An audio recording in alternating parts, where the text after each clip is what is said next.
నేను నిన్ను లవ్ చేస్తున్నాను ఇది. నీకు ఇష్టమైతే పెళ్లి కూడా చేసుకుంటాను. ఏ ఏంటి అలా పట్టుకున్నావు? భయం లేదా నీకు? భయమా? చిన్నప్పుడు మా నాన్న చనిపోయినప్పుడే ఇలాంటివన్నీ వదిలేశాను. మొన్న చూసానులే గోదావరిలో దూకినప్పుడు. నీకెంత ధైర్యం ఉందో. ఇప్పుడంటే నేను నీ పక్కన ఉన్నా, మరి రేపు నేను వెళ్ళిపోతే? ప్రేమ ప్రేమ అనేది నిజంగానే ప్రేమిస్తే దానికి అదే చేరిపోతుంది. మనం దానికి చెప్పాల్సిన అవసరం లేదు. అవును, అసలు నేనెవరో తెలుసా నీకు? రాజుగారి మనవరాలు అని తెలుసు అంతే. కానీ నువ్వు ఎక్కడుంటావో, ఏం చేస్తుంటావో, మీ అమ్మ మీ నాన్న ఏంటో నాకేం తెలియదు.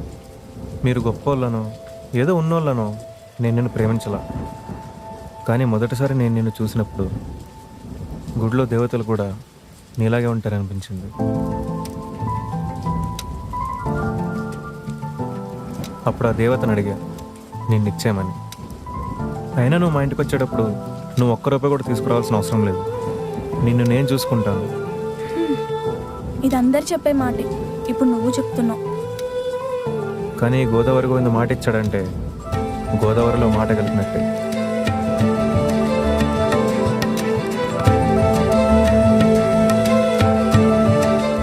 నిజంగా ఇంత ప్రేమిస్తున్నావా నన్ను?